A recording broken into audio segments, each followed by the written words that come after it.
కానీ ఇక్కడ completely we are having spreading. ఇప్పుడు అట్లాంటిక్ ఓషన్ స్ప్రెడ్ అయితే ఉంది కదా, సో అట్లాంటిక్ ఓషన్ దేని resultant? Divergent.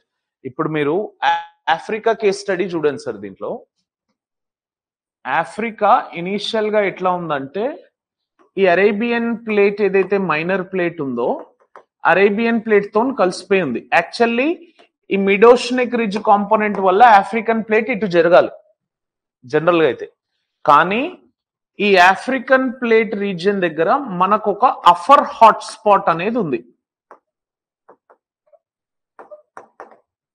Are you getting this point? ఈ పర్టికులర్ అఫర్ హాట్ స్పాట్ ఏం చేస్తుందంటే మ్యాంటిల్ ప్లూమ్ అన్నట్టు జనరల్ గా ఇది. ఆ మ్యాంటిల్ ప్లూమ్ వల్ల ముందుకు పోయినాక చదువుతాం మనం what is mantle plume and all. Offer అంటే ఆఫ్రికా అరేబియా. ఈ ట్రై జంక్షన్ దగ్గర ఈ ఆఫ్రికన్ ప్లేట్ ఇటు కూడా మూవ్ అవుతుంది.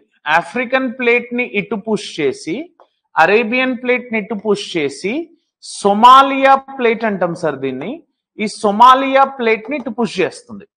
అంటే ఆ రీజియన్ లో డైవర్జెంట్ ప్లేట్ బౌండరీస్ అవ్వడం వల్ల ఈ సెకండ్ ఫేజ్ లో ఆఫ్రికా ఎట్లా డెవలప్ అయిందంటే, it has created a Red Sea in between.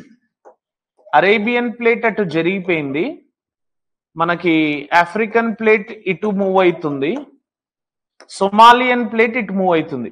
అందుకు ఇనీషియల్ ఫేజెస్ లో ఏం జరిగిందంటే ఫస్ట్ ఇక్కడ రిఫ్ట్ డెవలప్ అయింది. Right away starting from Bekaa Valley Lebanon నుంచి, ఆ డెడ్ సీ పైన ఉన్న లెబనాన్ హెజ్బొల్లా నుంచి ఆల్మోస్ట్ ఒక 6000 కిలోమీటర్లు సార్. ఆ బేకా వ్యాలీ నుంచి మనకి ఇక్కడ సౌత్ లో మొజాంబిక్ దగ్గరలో లేక్ మలావి అనేది ఉంటది. ఆ లేక్ మలావి వరకు క్రస్టల్ ఫ్రాక్చర్ అండ్ ఫాల్టింగ్ జరిగి రిఫ్ట్ వ్యాలీ ఫార్మేషన్ జరిగింది ఫేజ్ 2.